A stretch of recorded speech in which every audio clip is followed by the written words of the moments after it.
comparison operators or the bitwise operators. These are for logically combining conditions. Let's take a look at an example. We'll make a working copy of working.cpp out of the Chapter 6 folder of the exercise files and paste it into our working project and open it up. First of all, to understand what a logical condition is, if I say if true, I have a logical condition that is true, and I'll just say puts true, and else puts false. And if I save this and run it, it'll say true. And if I change that true to false, then it will say false. So true and false are keywords in C++ that represent a logical state. In regular C, you can use 1 and 0. So if I say if 1, that'll be true. And if I say if 0, that'll be false. And you can have it be the result of a comparison or any kind of an operation really that returns a 0 or a not 0 value. So if I say int x equals 7 and int y equals 9, and then I can say if x is equal to y, and we would expect that to be false.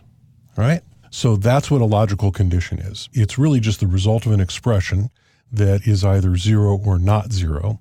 And for most intents and purposes, it's the result of comparisons or things like that that are either going to be true or they're going to be false.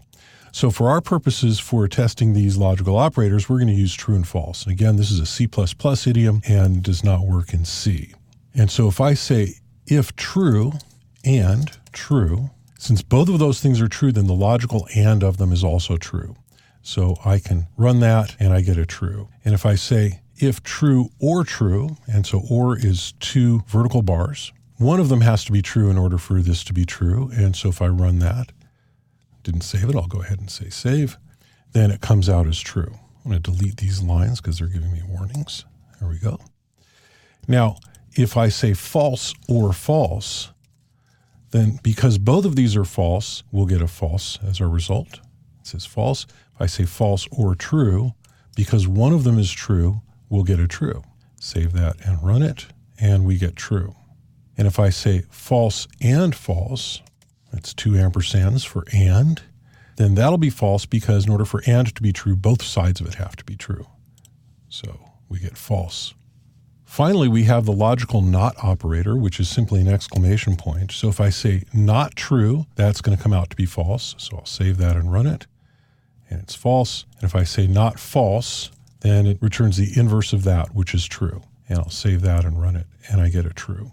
So logical operators are not, which is a single exclamation point, and, which is a double ampersand, or, which is a double vertical bar. The logical operators are simple and straightforward. They operate on logical conditions, or they may be overloaded for working with classes.